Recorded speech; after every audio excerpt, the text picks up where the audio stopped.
ఓం శ్రీ మాత్రే నమః. అందరికీ నమస్కారం అండి. మకర రాశి వారికి ఏప్రిల్ 12, 13, 14 తేదీల్లో వీరి యొక్క జాతక ఫలితాల ప్రకారం వీరికి ఒక స్త్రీ వలన జరిగేది ఇదే. జాతక ఫలితాల ప్రకారం ఏం జరగబో ఇప్పుడే కనుక ఈ రాశి వారు కొత్తగా మన ఛానల్ని చూస్తున్నట్లయితే దయచేసి సబ్స్క్రైబ్ చేసుకునే వాళ్ళు సబ్స్క్రైబ్ చేసుకోండి. ఈ వీడియో మీకు నచ్చినట్లయితే ఓం శ్రీ మాత్రే నమః అని కామెంట్ చేసి లైక్ చేసి మాకు సపోర్ట్ చేయడం మాత్రం మర్చిపోకండి. ఈ రోజున మీ జీవితంలో మీకు ఒక నూతనమైనటువంటి బంధం అనేది మీకు దగ్గర కాబోతుంది. ఇంతకీ ఆ బంధం ఎవరు? ఈరోజు మీ జాతకానికి సంబంధించినటువంటి పూర్తి వివరాలు క్లియర్గా తెలుసుకోండి. ఇక మీ జీవితం అనేది ఒక గొప్ప మలుపు అనేది తిరగబోతుంది. అందరూ కూడా అపోహపడేటటువంటి మంచి ప్రశాంతతమైనటువంటి జీవితాన్ని మీరు పొందుతూ ఉంటారు. అంటే కష్టాలు అనేవి ప్రతి ఒక్కరికి కూడా సహజమేనండి. అంది మీ జీవితంలో కొంచెం ఎక్కువగా కనిపిస్తున్నాయి. కాబట్టి కష్టాలు అనేవి మీ జీవితంలో చాలా చాకచక్యంగా ఉంటాయి. ఆ కష్టానికి తగినటువంటి జీవితాన్ని చాలా సున్నితంగా అంటే సంపూర్ణంగా మార్చుకునే విధంగా మనం చాలా అనేది మన జీవితంలో అంటే మన జీవితం అనేది మన చేతుల్లోనే ఉంటుందని చెప్పుకోవాలి. ఈ విధంగా మీకు మీరుగా కష్టాల్ని జయించటంలో అద్భుతమైనటువంటి జీవితాన్ని మీకు ఇష్టమైనటువంటి రీతిగా మలుపుకోవడానికి మీకు మీరే పెట్టింది పేరుగా చెప్పుకోవచ్చు. ఎందుకంటే మీ జీవితం అనేది మీ చేతుల్లోనే ఉంటుంది. అయితే మీ జీవితంలో ఇప్పటి వరకు మీరు గొప్ప సంతోషాన్ని మీరు చూడకపోయినా సరే నీతి నిజాయితీతో ప్రతి ఒక్కరి హృదయాలను కూడా మీరు గెలుచుకుంటూ వస్తున్నారు. ఒక్క మాటలో చెప్పాలంటే నీతి నిజాయితీకి ఎక్కువ ప్రాధాన్యతనిస్తూ ఉంటారు. డబ్బుకు ఇచ్చే వాల్యూని మీరు నీతి నిజాయితీకి ఇస్తూ ఉంటారని చెప్పుకోవాలి. ఎక్కడా కూడా అనవసరమైనటువంటి గొడవలకు కానీ అనవసరమైనటువంటి నిందారోపణలకు కానీ పూర్తిగా మీరు వాటన్నిటికీ దూరంగా ఉంటారని చెప్పుకోవాలి. కోపం ఎక్కువగా ఉన్నప్పటికీ కూడా మీరు సమయానికి తగ్గట్టుగా ఆ కోపాన్ని మలుచుకునే విధంగా ఉంటారని చెప్పుకోవాలి. అయితే మీ మీ మనసుని మీరు మీకు నచ్చిన విధంగా ఎప్పుడూ కూడా కంట్రోల్లో పెట్టుకుంటారు. ఈ రాశి వారు చాలా తెలివిగా ఉంటారు. అయితే ఎదుటివారికి ప్రాణం ఇచ్చేటంత ఎక్కువ మనస్తత్వం మంచి మనస్తత్వాన్ని కలిగి ఉంటారు. కానీ మీ విషయంలోకి వచ్చేసరికి మీకు ఎక్కువ మంది చాలా నమ్మక ద్రోహం అనేది చేస్తూ ఉంటారు. చాలామంది వ్యక్తులు మీకు చాలా వెన్నుపోటు పొడుస్తున్నారు. గత కొంతకాలం నుంచి కొంతకాలంగా చెప్పాలంటే మిమ్మల్ని మీరు బాగా నమ్మినటువంటి వ్యక్తులే మిమ్మల్ని వెన్నుపోటు పొడవాలని చూస్తున్నారు. కానీ మీరు మీ గౌరవాన్ని మీ ఆత్మ గౌరవాన్ని మీరెక్కడా కూడా వదిలిపెట్టుకోరు. మీకు తిరిగి భగవంతుడు అంతకంటే మీకు ఎక్కువ మంచి మనస్తత్వాన్ని అంటే ఎక్కువ బంధాన్ని ఎక్కువ ప్రాధాన్యతని కలిగిస్తూ ఉంటాడండి. ఆ భగవంతుడు మీ జీవితంలో మీకు ఎప్పుడూ రాసిపెట్టే ఉంటాడని చెప్పుకోవాలి. అయితే మీరు ప్రతి ఒక్కరి దగ్గర ఎప్పుడూ కూడా చులకనా భావం ఎందుకు అవుతున్నారు అంటే మీకు మీరుగా చేసుకున్నటువంటి అతి మంచితనం. ఈ అతి మంచితనం వలన గత కొన్ని సంవత్సరాలుగా మీరు పోగొట్టుకున్నటువంటి డబ్బు కావచ్చు, లేదంటే మీ యొక్క గొప్పతనం కావచ్చు, ఇవన్నీ కూడా మీకు మీరుగా మీ చేతులారా చేసుకున్నటువంటి కొన్ని వ్యవహారాలన్నమాట. ఇవి కొన్ని పూర్తిగా మీకు మీ భగవంతుడికి సంబంధించినటువంటి విషయాలని చెప్పుకోవచ్చు. అయితే ఆ భగవంతుడికి తెలియకుండానే మేము చేశామా అనేటటువంటి భగవంతుడు మనకి కొంత జ్ఞానత అనేది కలిపి ఉంచుతాడు. కొన్ని పనుల్లో మనమే కొన్ని నిర్ణయాలనేవి తీసుకున్న వారం అవుతాము. అయితే ఈ రోజున మీకు డబ్బు ఉన్నప్పటికీ కూడా మీరు ఎప్పుడూ కూడా స్వార్థంగా లేరండి. అందరితో మీరు ఎప్పుడూ కూడా ఒకే విధంగా ఉంటారు. సమయానుకూలంగా చూశారు, సమయ భావనతో ప్రేమిస్తూనే ఉంటారు. కానీ డబ్బు ఉన్నప్పుడు మీ దగ్గరికి వచ్చినటువంటి వ్యక్తులు ఈ రోజున మీకు డబ్బు లేకపోయే సరే మీరు సహాయం ఎక్కడ కోరతారని ముందుగానే వారు మీకు దూరం అవుతున్నారని చెప్పుకోవాలి. కాకపోతే మీరు కొన్ని విషయాలు మాత్రం ఎప్పుడు కూడా గుర్తుపెట్టుకోవాలండి. ఆ భగవంతుడి యొక్క అనుగ్రహం అనేది మీకు ఎల్లప్పుడూ తోడుగా ఉంటుంది. మీరు ఏ పని చేసినా సరే అది మీకు ఖచ్చితంగా కలిసి వస్తుందనే చెప్పుకోవాలి. కాకపోతే మీరు చేస్తున్నటువంటి కొన్ని తప్పుల వలన ఆ లక్ష్మీదేవి యొక్క అనుగ్రహం అనేది మీకు కొంతకాలం దూరం అవుతూ ఉంటుంది. ఆ భగవంతుడిని మీరెంతైతే నమ్మారో అంతగా మీకు ఆ భగవంతుడు చేతి సహాయం అనేది చేస్తూ ఉంటాడు. మీరు అడిగిన ప్రతిసారి మీకు ఏదో ఒక రూపంలో భగవంతుడు మీకు సహాయాన్ని అందిస్తూనే ఉన్నాడు.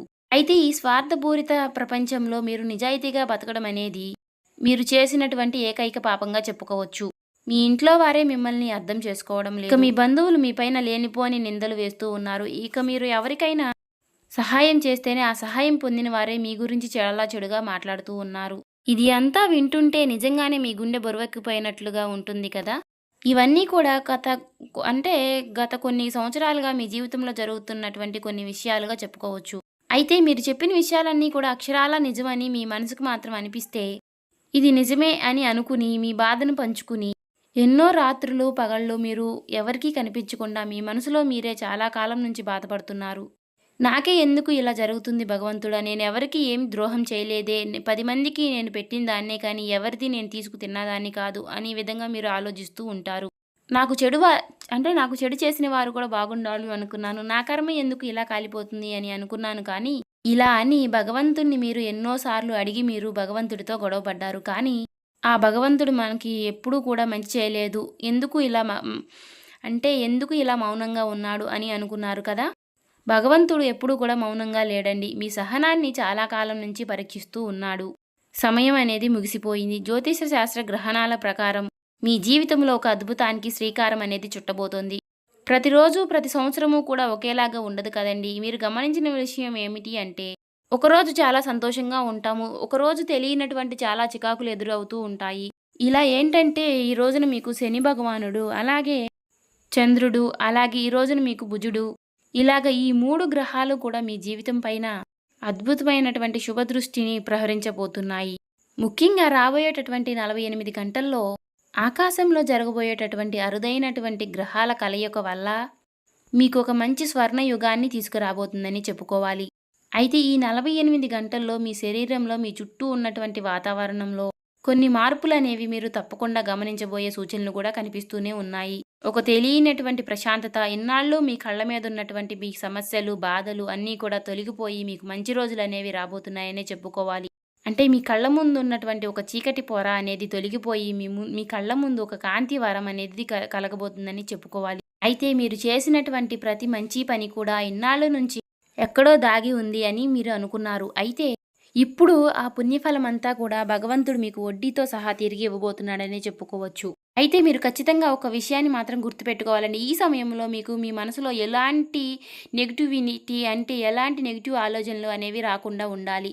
ఎందుకంటే మీకు నెగటివిటీ అనేది ఎప్పుడు వస్తుందో అప్పుడు పాజిటివిటీ అనేది తొలగిపోతూ ఉండటం వల్ల ఆ భగవంతుడి పైన మీకు ఎప్పుడూ చెడు దృష్టే ఉంటుంది. కాబట్టి అలాంటి నెగటివిటీ అనేది మీ మనసులోకి రాకూడదు. ముఖ్యంగా రేపు అలాగే ఎల్లుండు ఈ 2 రోజులు మాత్రం మీరు చాలా మనసు అనేది మంచి ఆలోచనలతో కలిగి ఉండటం వలన మీకు చాలా అన్ని మంచి శుభ ఫలితాలే కలుగుతాయని చెప్పుకోవాలి. ఎవరైతే మిమ్మల్ని చాలా మోసం చేశారో వారిని ఖచ్చితంగా మీరు క్షమించి వదిలేయండి. ఎందుకంటే దారిని పోతుంటే కుక్కలు ఎలా మురుగుతాయో అలాగే జీవితంలో ఎవరికైనా సరే, ఏ మనిషికైనా సరే అలాంటి వ్యక్తులు, చెడు చేసే వ్యక్తులు చాలామంది ఉంటూనే ఉంటారు. కాబట్టి అలాంటి వాళ్ళని ఎప్పుడూ కూడా మనం క్షమించి వదిలేసే మనస్తత్వాన్ని కలిగి ఉంటేనే మనకి ఎప్పుడూ దేవుడి యొక్క అనుగ్రహం అనేది మనకి కలిగి ఉంటుంది. వారి కర్మకి వారినే వదిలిపెట్టండి. శిక్ష వేయడానికి భగవంతుడు ఎప్పుడూ ఉంటాడు అని ఒక్కటి మాట మాత్రం మీరు గుర్తుపెట్టుకోండి. మీరు చేయవలసింది వల్ల ఆ భగవంతుని అనేది నమ్మటమే. అలాగే ఈ రోజున మీరు చేసుకోవాల్సినటువంటి చిన్నపాటి దైవారాధన, దీపారాధన అనేవి కూడా తెలుసుకుందామండి ఈరోజు ఈ వీడియోలో. విధి విధానాలు, పరిహారాలన్నీ కూడా క్లియర్గా తెలుసుకుని అలా గనక మీరు పాటించినట్లయితే రేపటి రోజున మీకు చెడు శక్తులు అనేవి దూరం అవుతాయి. మీరు మంచి ఫలితాలు అనేవి ఎదుర్కొంటారు. ఇక ఈ 2 రోజుల్లో మీకు ఉద్యోగంలో, వ్యాపారంలో సానుకూలమైనటువంటి ఫలితాలనైతే పొందుకుంటారండి. అంతేకాకుండా ఈ రోజున మీరు ఎప్పుడూ చూడనటువంటి ఒక నూతన ఉత్తేజాన్ని మీ జీవితంలో మీరు చూడబోతున్నారు. మీ మనసుకు మీరు మంచి ఫలితాల్ని అందిస్తారు. అలాగే మీకు తెలియకుండానే మీ స్నేహితులతో, మీ కుటుంబ సభ్యులతో మీరు మంచి సమయాన్నైతే గడపబోతున్నారు. అలాగే మీరు మీ జీవితంలో ఎప్పుడూ కూడా మీరు కుటుంబ సభ్యులకి కాస్త సమయాన్ని కూడా కేటాయించరండి. ఎందుకంటే వారితో సమయాన్ని కేటాయించకపోవడం వలన కూడా మీరు కొన్ని చిన్న చిన్న సమస్యలు ఎదుర్కోవాల్సి వస్తుంది.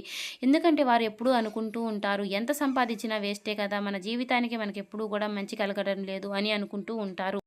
అలాగే మీ చిన్ననాటి స్నేహితులు కూడా ఎప్పటినుంచో మీతో మాట్లాడని వారు రేపటి రోజున మీరు వారితో మాట్లాడే విధంగా మీకు మంచి జరగబోతుందనే చెప్పుకోవాలి. వారు మీతో మాట్లాడడానికి మీరు ఆకర్షితులవుతారు. అంటే మీరు మాట్లాడిన మాటలు వారికి గుర్తు రావడం, ఒక్కసారి మీతో మాట్లాడాలని వారికి అనిపించడం, తర్వాత వారు మీతో మాట్లాడాలని ఏదో ఒక విధంగా ఆలోచించి మీకు ఫోన్ కాల్ ద్వారా కానీ, లేకపోతే వీలైతే మీ దగ్గరికి వచ్చి కానీ, మీకు ఎదురుపడి కానీ ఇలా మాట్లాడడం అనేది జరుగుతుందండి. అలాగే రేపటి రోజున మీరు లక్ష్మీదేవి ఆరాధన ఖచ్చితంగా చేయండి. మీకున్నటువంటి డబ్బు సమస్యలు, లక్ష్మీదేవి యొక్క సమస్యలు అనేవి అన్నీ కూడా తొలగిపోతాయి. సంధ్యా వేళలో ఖచ్చితంగా నిత్యము కూడా ద్వీపం పెట్టండి. రేపటి రోజున శుక్రవారం కాబట్టి ఉప్పు ద్వీపం పెట్టుకుని ఖచ్చితంగా మీకు మంచి జరుగుతుందండి. సంధ్యా వేళలో ఉప్పు ద్వీపం పెట్టుకుంటే లక్ష్మీదేవి యొక్క రాక అనేది జరుగుతుంది. నారికేళ్ల దీపం కూడా పెట్టుకుంటే చాలా మంచిదండి. నారికేళ్ల దీపము అంటే ఏంటంటే కింద మనము కాస్త ప్లేట్లో ఉప్పు పోసి ఉప్పు పైన కొబ్బరి చిప్ప పెట్టి కొబ్బరి చిప్పకు పసుపు కుంకుమ పెట్టి బొట్టు పెట్టి ఆవు నెయ్యితో మనం దీపం పెట్టుకుంటే మాత్రం సంధ్యావేళలో లక్ష్మీదేవి యొక్క అనుగ్రహం అనేది మనకి ఎల్లప్పుడూ తోడుగా ఉంటుంది. ఇంట్లో నెగిటివిటీ అనేది తొలగిపోయి పాజిటివిటీ అనేది ఖచ్చితంగా ప్రవర్తిస్తుంది. చూశారు కదండి. ఈ వీడియో మీకు నచ్చినట్లయితే ఓం శ్రీ మాత్రే నమః అని కామెంట్ చేసి, ఇంకా ఎవరైనా కొత్తగా చూసేవారుంటే మన ఛానల్ని సబ్స్క్రైబ్ చేసుకొని వాళ్ళు దయచేసి సబ్స్క్రైబ్ చేసుకొని మాకు సపోర్ట్ చేయడం మాత్రం మర్చిపోకండి.